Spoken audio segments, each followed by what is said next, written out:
পশ্চিম বর্ধমান জেলার আসানসোলের কুলটি এলাকায় একটি অত্যন্তই দুঃখজনক ঘটনা সামনে এসেছে।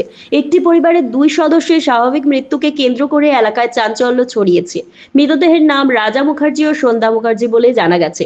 পরিবার ও স্থানীয় সূত্রে জানা যায়, গত কয়েকদিন ধরেই ওই পরিবারের পারিবারিক অশান্তি চলছিল।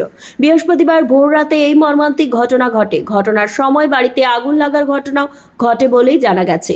খবর পেয়ে দ্রুত ঘটনাস্থলে পৌঁছায় কুলটি থানার পুলিশ ও দমকল বাহিনী। দমকল কর্মীরা আগুন নিয়ন্ত্রণে আনে।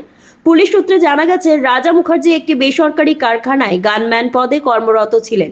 প্রাথমিকভাবে অনুমান করা যাচ্ছে পারিবারিক সমস্যার প্রেক্ষিতেই এই ঘটনা ঘটতে পারে। পুলিশ দুইজনের দেহ উদ্ধার করে ময়নাতদন্তের জন্য আসানসোল জেলা হাসপাতালে পাঠিয়েছেন।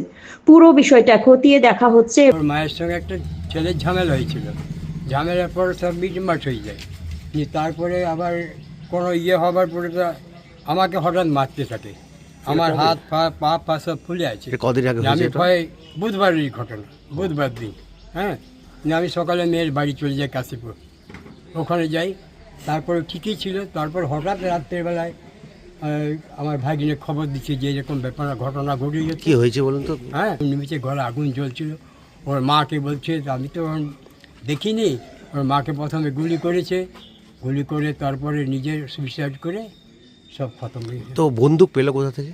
বেন্দু গার্ডে ডিউটি করতো, গানম্যান ডিউটি করতো। তো গানটা কি ওর নিজস্ব পার্সোনাল না? হ্যাঁ, নিজের।